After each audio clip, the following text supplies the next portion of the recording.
Thanks very much. So what I want to talk about tonight is something I've only become aware of myself within the last year, and it's a form of assistive technology, so it immediately excited my interest because I had spent many years working on the development of assistive technology to improve the quality of life for disabled people. Now this is a very devious and advanced piece of assistive technology. It's concerned with the control of the symptoms of Parkinson's disease in the case where the normal medication, which is via a drug called levodopa, is not working correctly or people are developing side effects. And basically it's a very complicated brain surgery which consists of drilling right through the brain from the top into the base of the brain, where we have areas on either side called the basal ganglia. And it's been known for many, many years that Parkinson's disease is associated with the death of cells in the basal ganglia. They're basically cells that produce a chemical transmitter called dopamine, and those cells die in Parkinson's disease, and when they die you get all kinds of pathological oscillations occurring in cells in the basal ganglia, and these feed through directly as tremor and indirectly as an interference with the normal motor control pathways, so that they lead to seizure of gait and also difficulty in initiating movement. So for example, a person with Parkinson's disease, their limbs, especially the hands, will be trembling like this at about 3 to 8 hertz. And also their gait becomes very frozen and shortened. And it's quite remarkable that this technology will actually completely offset those symptoms. It does away immediately with the tremor and with the difficulty of initiating movement, and it does away with the seizure of gait. It's quite dramatic. It was discovered quite by chance, although, as the famous French scientist Louis Pasteur said once, chance favours the prepared mind. And it was another Frenchman, Alain Louis Benabid, professor of neurosurgery at the Joseph Fourier University in Grenoble, who discovered this. He was preparing on one of his patients in 1987 to do what was then the common surgery for Parkinson's, for medically resistant Parkinson's disease, and that was simply to destroy cells altogether, the cells which are oscillating pathologically, to simply destroy them. And the way he used to destroy them was to put electrodes through the brain and pass a direct current through and just zap them. But when he had the electrodes positioned, he suddenly thought to himself, what if instead of zapping these cells, I do something much more gentle? I apply a periodic alternating current and see what the effect would be. Now his patients were awake. During this brain surgery, the patients are awake. So he could communicate to the patient, and of course the patient was on the table trembling away with Parkinson's disease. And he applied a voltage, a square wave voltage from an oscillator through the electrodes that he had implanted in the brain. And when the frequency was low, around the tremor frequency, he noticed he got a resonance effect, the tremor was increased. But then he went on, he had the sense to go on increasing the frequency. And he found once he increased the frequency above about 100 hertz, the tremor stopped. And by the time he had reached about 120 hertz, the tremor was completely gone. And so he thought, this is incredible, I have a new treatment here. So he pioneered this treatment, and I'll pass around to you an image. You can just pass it around of what's done. The surgeon drills a hole in the head with the patient perfectly conscious. Terrifying. A hole in the top of the head, about the size of a €2 coin. And then he drills that with a hand drill. You know, basically just a hand drill. It was terrifying. And then with a special servo-driven mechanism, he drives a very, very narrow tube right through the brain, targeting the basal ganglia. Now, with the aid of imaging techniques, you can see the basal ganglia quite clearly. So the surgeon has been able to work out exactly the coordinates of the basal ganglia and to feed them into his machine, which drills through, which pushes the tube through. And then when he's got the tube positioned correctly, he puts coiled wires with little electrodes at the end of them in to make contact with the cells in this area. Now,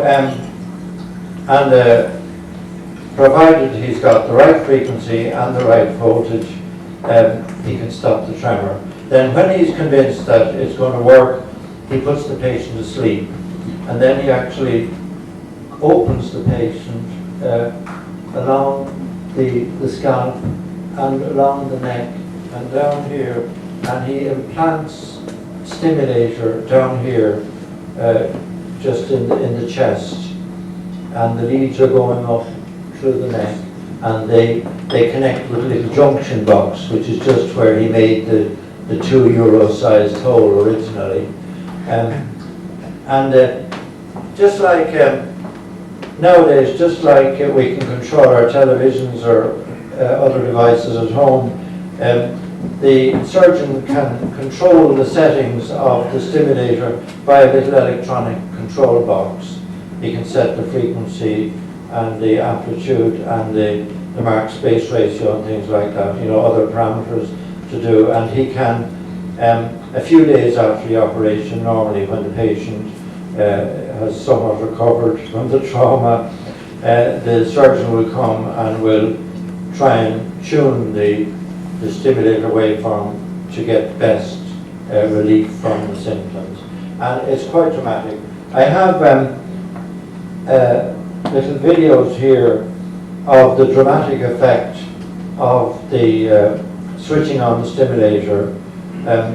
This one here, it shows just a very simple demonstration from Johns Hopkins University in Baltimore, where they have a big center for this. One of their patients, the surgeon will switch off the stimulator, and after a few seconds the person brings their hand in front of their face, it starts to oscillate uncontrollably, and then the surgeon switches on the stimulator again, and lo and behold, immediately the oscillation stops. And then maybe during the break, if any of you want to see this, you can go up. I don't think you'll see it now, but I have another gait study. This is the unfreezing of the gait, and this is really dramatic, I think. There's a young man here, I mean, in terms of Parkinson's, is young, he's only 46, whose gait is just totally locked almost, and they have a picture of him walking up and down the corridor with the stimulator off, and he's just shuffling terribly, and right at the end he lurches and has to correct himself with his walking stick. And then the surgeon turns on the stimulator, and he's beetling up and down like a normal, you know, young man. It's great. It's absolutely marvelous. And as I say, this was pioneered in France in 1987. It's actually taken until last month to reach Ireland, although some Irish patients have gone to France and other places to have it done. But last month, on the 27th of August, there was an operation done by an Irish surgeon, Gavin Quigley, at the Mater Private, and apparently on a 60-year-old man. And I just got a report yesterday from one of the people involved that it's absolutely been incredible that this man now, for the first time in years, his tremor's all gone, and he's able to feed himself, as he wasn't able to do. He had to be fed because he just couldn't initiate the movements to feed himself. And it's incredible how his quality of life has been changed. So I became interested in this through my friend Dr. Madeleine Lowry, who has taken over since I retired, has taken over the teaching and research in biomedical engineering in our school in UCD. And Madeleine asked me to see if I could throw any light on how this worked. Now, Professor Benabid has immersed himself totally in this field since 1987, and he's published many, many papers, and he's always been theorizing as to what on earth is going on, because nobody understands how it works. But he came up with a concept which took my fancy, because suddenly I realized it was bringing me back to research I had done with one of my early PhD students almost 40 years ago. And basically, he suggested that the deep brain stimulation worked because it jammed a feedback loop which was generating the oscillations. And when I read that suggestion by him, I suddenly thought that's an absolutely inspired suggestion, because of course Professor Benabid doesn't know any automatic control theory, and this particular area in which I had worked nearly 40 years ago is a very devious area. It actually, phenomenologically, is incredibly similar to what's happening in deep brain stimulation. What I did 40 years ago, starting 1969, actually 39 years ago, with one of my early PhD students, we studied the phenomenon of curing troublesome low-frequency oscillations in nonlinear feedback control loops by injecting an auxiliary high-frequency signal. And that's exactly what Professor Benabid did. He was curing low-frequency oscillations, tremor, the order of 3 to 8 hertz, with high-frequency signal, 120 hertz, injected. And so I went looking to see if I could find information on the structure of the basal ganglia, and I found, sure enough, and in fact I found it in a paper co-authored by Benabid, the latest view on the structure of the basal ganglia. And immediately you look at it, you see there is a very prominent feedback loop, which is between two subunits of the basal ganglia called the subthalamic nucleus, the STN, and the GPE. And it's no chance at all that, in fact, in looking for the optimum site to stimulate, as this technique developed, Professor Benabid has settled on the subthalamic nucleus, which is part of that feedback loop. And he also stimulates sometimes another subunit called the GPI, the globus pallidus, the pale globe, pars interna, internal part. And it's very interesting that the feedback loop, I don't know if you can see this at all, but I'll pass this out now. There's the subthalamic nucleus and the globus pallidus externus, and there's the feedback loop. And both of those units feed through to the GPI. Now, immediately that suggested to me the fact that you could cure the tremor either by stimulating here or here suggested something to me that we could possibly analyze it in terms of a concept that my late student Bob Simpson, whom I'd like to pay tribute to tonight, and myself worked on all those years ago, and that is that we developed a technique called the equivalent nonlinearity associated with dither injection. We took it from a very primitive concept which we found in the literature, and we developed it into a very powerful general technique. And basically, if you've got a nonlinear element in a feedback loop. And if you inject at the input of that nonlinear element a high frequency signal, you find quite reasonably devious maps based on, amazingly, Fourier analysis, and Professor Benefit works in the Joseph Fourier University, which is great. You find that you can take out the original nonlinearity and the dither source, the high frequency source, and replace the two of them by an equivalent nonlinearity, which you can calculate using techniques that Bob and I developed. And the whole thing has begun to come together for me, because looking in detail at the mathematics of what's going on,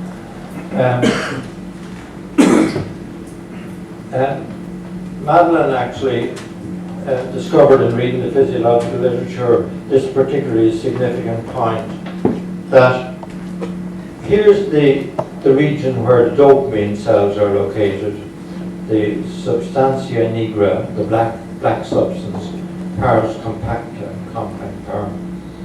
And it communicates with an area called the striatum, and the striatum in turn communicates directly with both the GPE, the globus pallidus external part, and with the globus pallidus internal part. Now, reading papers by a group from Potsdam in Germany, I realized that the dynamics of the cells in this are essentially governed by second order differential equation with nonlinearities. And I realized that if dopamine depletion acting through this path here causes the gain of this to be turned up, this loop will go into oscillation. And what you've got to do then to cure that oscillation is to turn down the gain in the other nonlinearity, which is in series, in cascade with it. And this is exactly what Bob and I had found can be done through dither injection and the concept of the equivalent nonlinearity. So basically, I think what happens is dopamine depletion acting through this path, D2 as it's called, sharpens this nonlinearity, effectively turns up the gain in the loop. The loop begins to oscillate and generate tremors, which are fed out through this path into the motor control units. And what you have to do to offset that increase in gain is to decrease the gain of the other nonlinearity in this loop. And that's exactly where Professor Benefit stimulates the STN. And my hypothesis is that he's actually stimulating this nonlinear element. He's injecting his dither there, and that is turning down the effective gain of this to compensate for the increase in this, and he can quench the oscillations again. Now, if you stimulate this, it's very interesting. You obviously don't affect this loop, so the oscillations keep going, but you can turn down the gain here, so the effect of the oscillations being fed through to the lower motor control units is attenuated. So you can basically turn the oscillations down. You don't exactly quench them, but you can turn them down by any desired amount by stimulation of the GPI. But this is his favorite place, the STN. So basically, that's what I passed. There's that. I didn't pass that on.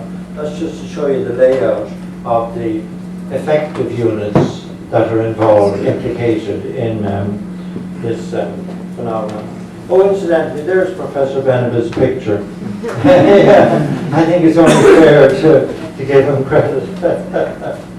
And there's another picture of an operation in progress, and the surgeon, you can see his hand is up over here, and you can see the what do you call it, the hand drill. He's drilling through the skull, and eventually then, if you see these arms here, and here, these two here and here, he will erect, he'll screw onto that a kind of arc framework which contains a servo mechanism that will drive the tube through to the target coordinates when he has drilled his hole through the patient's skull.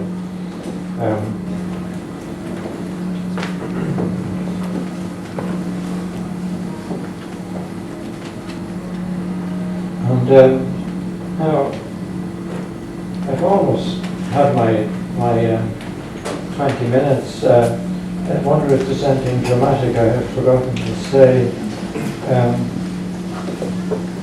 So basically, I say the effect is quite dramatic. And if any of you during the break now would like to come up, I can show you these little videos. I'm like, so this is so many of you. We thought it might be a handful. But they're quite dramatic. But you can imagine what it is, especially this one here is really dramatic. This poor man who can hardly walk, his gait is totally seized. Actually, I wonder would I dare try and run?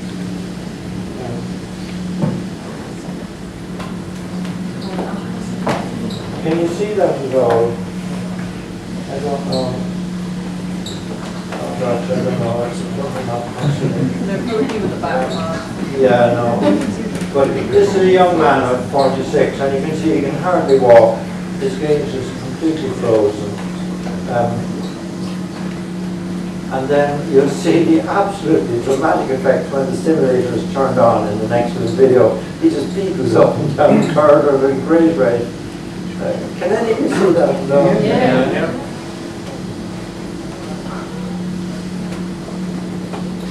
Probably enough for that one. I'll go on to the next one now with the stimulator on. The lurch is there at the end. How do I get this? Oh yeah. Stimulator on.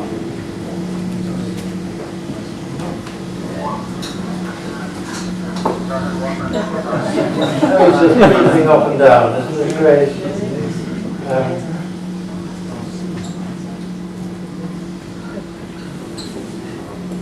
I have another one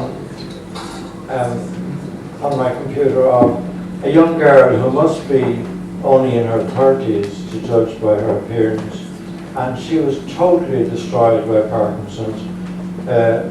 She couldn't move in a controllable way at all. Her arms were just flailing about, and due to the corruption of the signals passing through the basal ganglia, in her case, her arm movements were coupled to her leg movements. So when she tried to move her arms, her legs moved as well. There's a picture of her sitting on a chair, and she was unable to stand. It was just awful. I mean, frightening what Parkinson's had done to her. But then it shows her with the stimulator on, and she's perfectly normal. She's able to get up, walk around unaided. She's able to draw with both hands and hold a cup and take a drink. And it's absolutely fantastic. So it's a wonderful thing. The only disadvantage of this treatment, of course, is the cost. I believe that the operation that was done at the Mater Private last month cost about €50,000, and I don't know who paid for that. I know the health service executive has paid for several Irish patients who have gone abroad before. So I just don't know whether this person was paid for or not. But when you think that you might pay that amount to extend your house or to get a fancy car, when you think that it's your quality of life that's at stake, you really would mortgage the hilt to pay for that treatment. Is absolutely extraordinary. I have a little handout for you, and maybe Zara can give it out. Just a little one page to remind you of what I said. I thought I'd finish up by a little bit of Irish. The old Irish Shanakees, who were great storytellers, they would always finish up by saying, "Shilagud Mashkales," that's my story. "Díalam availsa," God be with my mouth.